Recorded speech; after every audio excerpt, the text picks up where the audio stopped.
বেশ কয়েক বছর ধরে নাটকে কম কাজ করেন ছোট পর্দার আলোচিত অভিনেত্রী মেহজাবিন চৌধুরী। সবশেষ গত বছর ১৬ই ডিসেম্বর তার অনন্য নাটকটি প্রচারিত হয়। এরপর আর কাজ করেননি তিনি।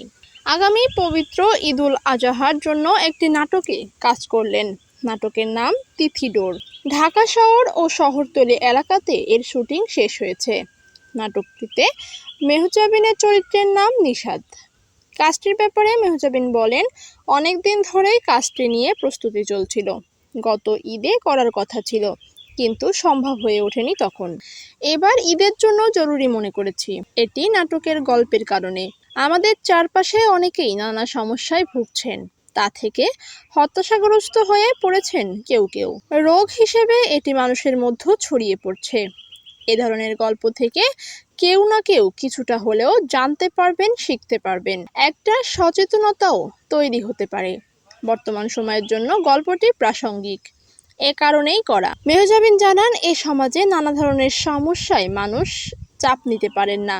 সেই হতাশা থেকে এক পর্যায়ে কেউ কেউ আত্মহত্যার দিকে ধাবিত হন, ভাবেন আত্মহত্যাই একমাত্র সমাধান। এই রোগ পরিবার, সমাজে প্রভাব ফেলছে। সেই জায়গা ধরেই নাটকটির গল্প। বেশ কয়েক বছর ধরে বিরতি নিয়ে নিয়ে নাটকে অভিনয় করছেন মেহজাবিন। এ প্রসঙ্গে মেহজাবিনের ভাষ্য, এখন এভাবেই কাজ করতে চাই। এর আগে আমি নানা ধরনের গল্পে কাজ করেছি। এখনো যে ধরনের গল্পে কাজ করা হয়নি সেই ধরনের ভিন্ন ভিন্ন গল্প খুঁজতে খুঁজতে পছন্দ মতো পেয়ে গেলে করি। যেমন নাটকটির গল্প এভাবেই খুঁজতে খুঁজতে পেয়েছি। ভালো গল্প খুঁজে পেলে ভালো গল্প বলা যাবে। বছরে ২-১টা এমন কাজ পেলে করব।